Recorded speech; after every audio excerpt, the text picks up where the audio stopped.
Hello, everyone. Thank you so much for joining us today. Welcome to Let's Have Renaissance, a podcast about writing, editing, publishing, literature, the arts, and more. I am Ito Utini. And I'm Makaya Utini, and today we're speaking with Wesley Warshawer. In addition to being a semiconductors analyst, Wesley is a Fulbright scholar, a seasoned traveler, and a storyteller. Most recently, he set out to try his hand at travel writing. We're excited to be with him today. First-time listeners, welcome. We're glad you're here. We're building a community of writers and artists from all walks of life, and since you're with us on this journey, we'd appreciate if you would like, comment, subscribe to the channel, and spread the word. If there's a topic you'd like us to cover, or a guest you want us to bring on, please let us know. And for more free resources, check out the Datekeepers blog at thedatekeepers.com/blog. Thank you. Wesley, thank you so much for joining us today. We're excited to have you. Can you please tell us about yourself? Absolutely. My name is Wesley Warshawer. I work in Silicon Valley doing semiconductor analytics, but I have this other side of me where I love to travel and I love to go to new places and have experiences by meeting new people. I love learning about the politics, the history, the economics, the culture of a new place, and see things that change my life. I spent quite a few years abroad. I spent 2 years in South Korea, and I started a Substack to just kind of get my writings down. They're 3 or 4 page essays about epiphanies that changed how I see the world. For a lot of people, just traveling in and of itself would be enough. Why do you then also have the impulse to write things down? And because there's something, the writing process, it can do a lot of things. Not everyone writes just for publication. So what is it that draws you to it? And what is the added value that you find in writing about those experiences on top of simply living through them? I guess I'm not a trained writer by any means. I work in analytics. I'm a numbers person. So I have bullets and numbers, which comes from my business background, a very direct style. It's like convey what you want to convey and do it succinctly and clearly. But I love storytelling. So normally when I tell people about my travels, I'm telling them a story, spoken word.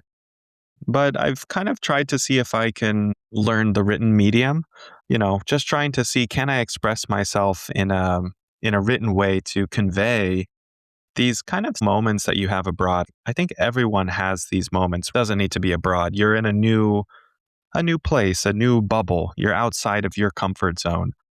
And it could be just something very silly or something strange or different or a conversation that just leaves a lasting impression on you. And you're thinking, whoa, I didn't know that other places are like that or other people think like this. I love those moments. I love them and I write them down because I don't want to forget them. I want to always remember them. I've always written those kind of to myself. And now is the first time that I'm trying to think, how can I write it in such a way that other people can read that and understand what I felt at that moment? When I was 19 years old, I won this scholarship to study abroad in India. And I'm from Arizona. And going to India for a semester in college just totally changed my entire life. I had my first epiphanies there, like, whoa, places are different, people are different. And I loved it and I learned so much. And I just wrote a little journal while I was there. And it's just to myself, just little notes about this conversation that was funny or seeing this or learning about this historical event. And now that was 15 years ago or something. And it's like, okay, I have hundreds of pages of notes from all these different travels. And it's probably written in a way that if someone looked at them, they would think, what is this guy talking about? And so I kind of have decided I want to formalize all those notes and go through them and explain it to a person who wasn't there. Well, and not everyone gets the opportunity to travel too. So it's a way of opening a doorway for people who are not themselves in a position to travel for whatever reason, either not having the financial means or not having the ability to take off from work or from their daily lives or from some set of responsibilities they have. Or, I mean, there are lots of reasons why someone might not be able to go abroad. By the way, my first time abroad was also going to India. So we have that in common. That's Um, awesome. yeah, it's really, really cool place. But I think it's cool what you're doing because you're like opening a window for people who also, whenever you travel, you're going at a certain time, a certain, not just a certain place, but a certain moment in history, and you're going to have experiences that nobody else could have there, even if they go an hour later, a day later. So there's that element of it, and that you're capturing a moment that you or and the other people who were present are the only ones who experienced. But also, you're opening things up for people who may not have the opportunity to travel at all, or at least not to go to those countries. And I think that's really cool. Yeah, and I've kind of learned over time. In the beginning, I thought to have these big epiphanies, I need to go somewhere across the world. And now I kind of realize it doesn't need to be so dramatic. It could be a different part of town or a person from a different school. In the beginning, I really did think you had to go as far away as you could. And now I realize I can find a life-changing moment 10 blocks away. You also have a podcast. Can you tell us about your podcast, what it's about? And Yeah, so in the spirit of storytelling, I think you can learn a lot from people and just listening to their lives and the stories that they've gone through. You can live many, many lives if you listen and read about and talk to lots of different types of people. You can gain from their experience. So, me and one of my friends won a small little grant to start a podcast and basically chronicle the lives of Fulbrighters before they got the Fulbright. So what we've noticed is that many people that win the Fulbright Scholarship is very prestigious and everyone talks about what do they do on their Fulbright? How did the State Department support them? Where do they live? Where do they go? What's their research? What did the Fulbright lead to? Well, after that, I got a promotion, a raise. I'm a professor. So many resources for that. And that is awesome. But what we're trying to do is chronicle what was a person's path to Fulbright. I want to hear about what the life of a Fulbrighter is before they even knew what a Fulbright was. And kind of the point, what I want to demonstrate is that people that become Fulbrighters and win this prestigious award come from all different backgrounds, from different countries, from different experiences. They come from different professions, different family types. And I don't want anyone to ever think I can't do this because I didn't grow up in the right place, the right country, the right family. I could never be a Fulbrighter. I'm trying to demonstrate that that's absolutely not true and that there's Fulbrighters of all types.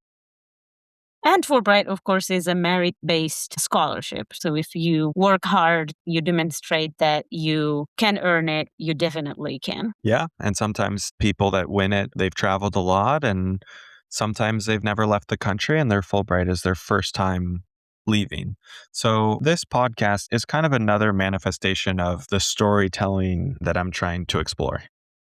And what have you learned from doing the podcast? Well, as you know, I mean, there's a lot of technical issues that you just never think about when you watch a podcast on YouTube. It's a lot more difficult to get it going and have the editing. Fulbrighters are from around the world, and most of the people that we've interviewed, they say, "Oh, English isn't my first language. I could never give an interview. I'm not that confident."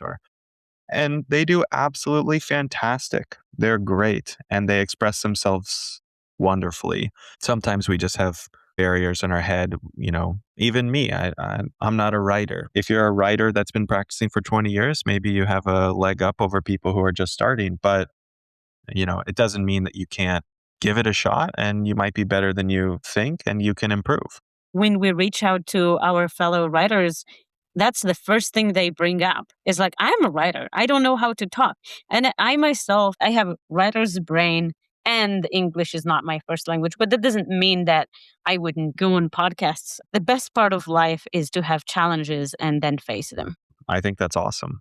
So we always ask guests to read a portion of their work at the end of an interview, but I was thinking because you were talking about how you share these stories orally with people, I was wondering if you could first share a story about an incident that you experienced abroad orally, and then read us a portion from your Substack so we can get a taste of your oral presentation as well as your written presentation. I can maybe I remember when I was in I was in Togo, which is a small country in West Africa. And I don't know French. There's a few local languages and, of course, the national language of French. I don't know any of those languages.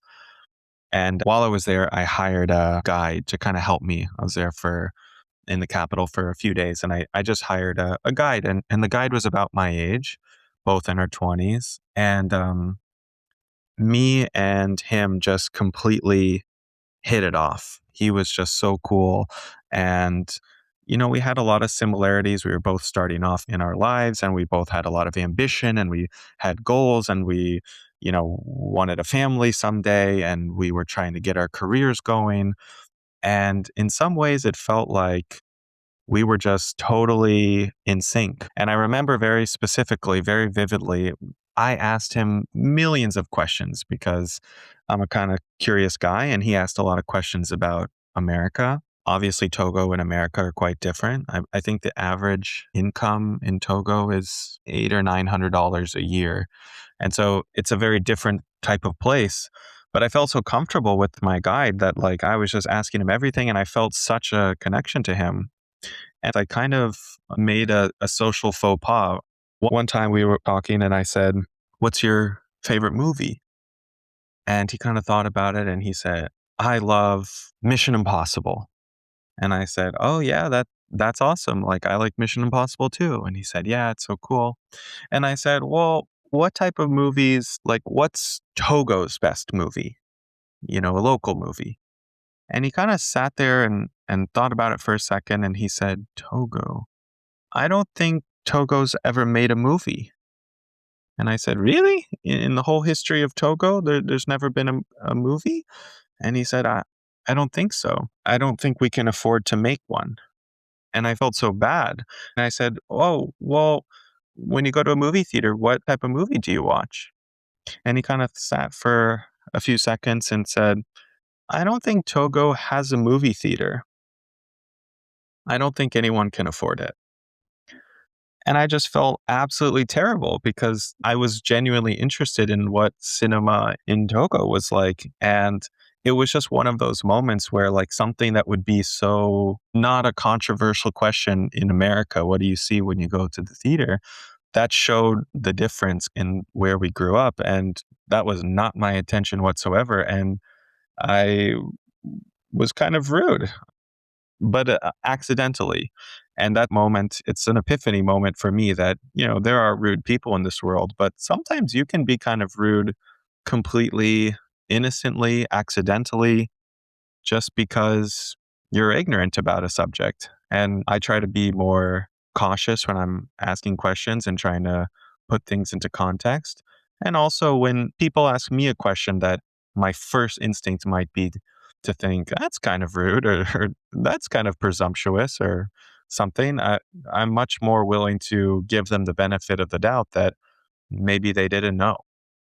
Thank you for sharing that story. That's a great illustration of the sorts of things that you learn when you travel. I think any of us who've traveled have some version of that story of committing a faux pas that just didn't seem like it was going to be a faux pas for whatever reason. And then it turns out that it was. Can I ask, when you went to India, do you remember having some kind of, I don't know, if culture shock or like you stepped into a situation you didn't mean to? Do you have any of those? Yeah. Okay. So I grew up homeschooled. So I think my whole life has just been one faux pas after another. I'm not sure that it didn't start when I went to India. It started way before that. Um, but because it was all culture shock, just like all the way down. But the second time I was in India, I ended up going to visit the Golden Temple. And this was because my friend and I had gotten on the wrong train. We got on the Tufan Express going west when we were trying to go east. And we didn't figure out that we were going to Amritsar instead of Agra until we'd already been on the train for 3 hours. And so we kind of didn't have a choice. And we met these Sikh guys and they were going to the Golden Temple on a pilgrimage. And they were like, "Hey, you come with us." So we did. And we ended up spending the night in the Golden Temple, which is a really, really cool place to be. It's this rectangular compound, and within the compound there's a rectangular pool of water, and in the middle of that there's the temple itself, the Golden Temple, and there's this one thin little walkway you walk across to get from the outer edge of the compound into the temple, and you go around, and there's 3 floors, I think, and you go up and down and you pay homage to the gods in the temple. And then we just spent the whole night there, which a bunch of people did. It wasn't just us. And we didn't have blankets or pillows or anything or sleeping bags. So we were just kind of all cuddling up with one another. We'd all just met a couple hours earlier and we were like huddled together. It was December in Amritsar, which is not balmy. And I was half asleep. I'd been sitting with my legs folded up, like cross-legged, and I guess I was getting cramps, so I extended my legs. And the next thing I know, I'm getting woken up by this guy smacking me in the face because my feet are pointing toward the Golden Temple now, which is not cool. So I wake up with this, he just like smacks me really hard across the face and it says something to me, which I didn't understand. This was not one of the guys we were there with. It was some older gentleman who was very frustrated that I was pointing my feet toward his holy place. And so I quickly pulled my legs back in and apologized. And he went on his way, I guess, to look for anyone else who had their feet pointed out. So that comes to mind. I'm sure if I really start digging into it, I could produce plenty of stories, but that's the one that comes to mind. That's very funny. And it perfectly illustrates how everyone probably knew that except for you. And, Yep.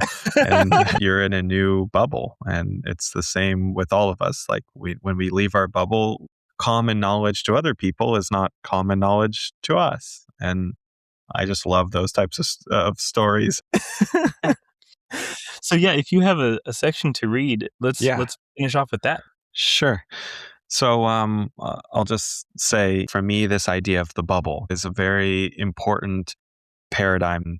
In our bubble, we're very comfortable. We know the language, we know the culture, we know the social faux pas. And once we leave it, we don't. So I guess I'll read a little piece from one of my Substack pieces. I'm going to just set the stage really quick.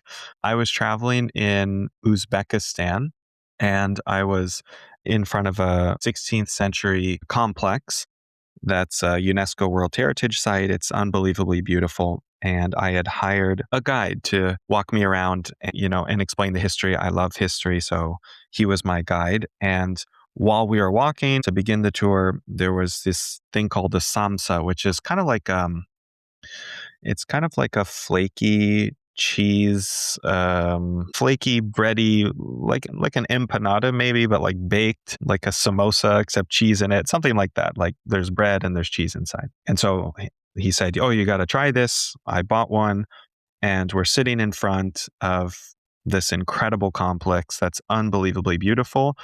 I asked him, "Is it okay for me to eat this samsa?" And he said, "Yep." And so I'm eating and he's explaining the history. So I'll begin reading now. As the guide finished up his spiel, he signaled that it was time to walk to our next stop on the tour. But before he did, he said something. Very courteously, he said to me, "I understand that you're a foreigner here, but I just wanted to tell you that in Uzbek culture, this is very rude." He pointed at the pastry flakes on my shirt and on the ground. I froze. Dang it. I looked down at my feet, and there was a noticeable amount of crumbs. Maybe he felt like I was littering in front of a national treasure? I felt bad. But before I could apologize, he spoke again. In our customs, it is rude to waste bread. Bread is the most important food in our culture, so to waste it is a sign of disrespect. Waste? Stunned, I looked down at my feet again. It was a substantial amount of crumbs, but a minuscule amount of food. How many calories of bread were down there? 10? I got defensive for a second. I wanted to see someone eat a samsa without creating crumbs. It must take some serious dexterity and tactful bites to consume it without flaky pieces exploding everywhere. I apologized to him. I did not mean to offend. I am not mad, and I know you mean no offense. I'm not telling you this to be mean, but to educate you about our culture. My people have used bread to keep our families alive for thousands of years. Bread is historically important to our society, so it is impolite to squander it. I still was shocked. Even a pigeon would scoff at this puny meal. This is rude? This is considered waste? He could tell that I was confused, and he said, "I know the size of the waste is small, but it is the symbolism of it." That's really interesting. Yeah. And it just makes me wonder how Uzbeks with celiac disease get along.